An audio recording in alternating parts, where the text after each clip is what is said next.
Et salut tout le monde, c'est Alter. Aujourd'hui on se retrouve pour une nouvelle vidéo où je vais faire 10 raisons de regarder Naruto. Tout d'abord, je tiens à préciser que Naruto est un manga qui est beaucoup critiqué sur YouTube et qui n'est pas du tout apprécié à sa juste valeur sur YouTube. Donc aujourd'hui je vais vous donner quelques preuves de regarder Naruto. C'est parti! Balance l'intro!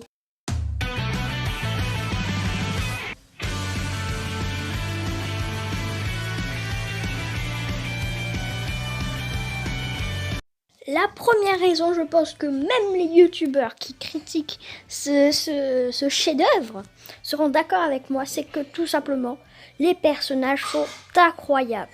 Tous meilleurs les uns que les autres. Certes, il y a quelques personnages comme Sasuke ou Sakura qui sont très peu appréciés. Alors je les comprends, mais il y a des personnages aussi incroyables, comme mon personnage préféré, Minato Namikaze. Certes, il apparaît très tard dans la série, mais c'est vraiment un personnage qui a la classe. Un peu comme Hisoka dans Hunter x Hunter, sauf que c'est beaucoup mieux. Et aussi, je tiens à préciser que le prologue n'est pas forcément incroyable, c'est-à-dire au tout début, il y a vraiment des choses assez clichés, entre guillemets, mais après ça se lance au premier arc, ça devient très très très bien. Au niveau des personnages, car je le reconnais, Naruto, Sasuke et Sakura, au début de l'œuvre, sont juste très très énervants. La deuxième raison de regarder Naruto, c'est tout simplement, ou de le lire, c'est l'univers dans lequel cela se passe. Alors, c'est l'univers des ninjas. Mais c'est des ninjas que Masashi Kishimoto, l'auteur de ce chef-d'œuvre, a voulu différencier des autres ninjas que l'on connaît. Des ninjas classiques, habillés tout en noir. Là, ce sont vraiment des ninjas colorés. Et vraiment, ce manga... Et vraiment, c'est ce qui fait son originalité dans cette œuvre. C'est tout simplement que Masashi Kishimoto a pris des risques.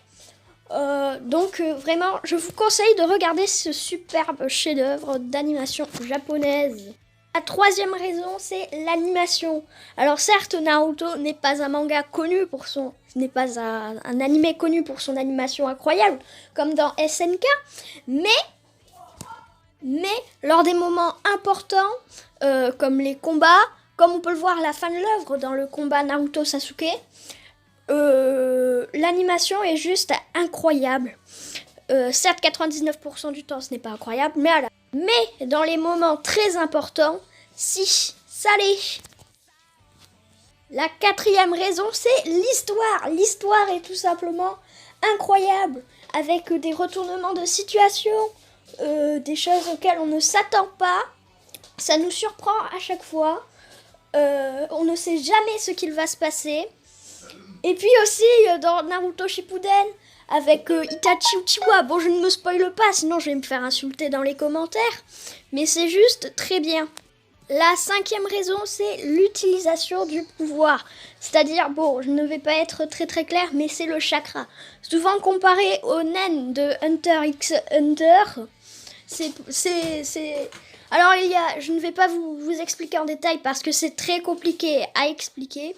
Et aussi parce qu'il y a des centaines de vidéos sur internet qui l'expliquent. Alors du coup, soit vous regardez ces vidéos, soit vous regardez le manga, comme je vous le dis, depuis le début de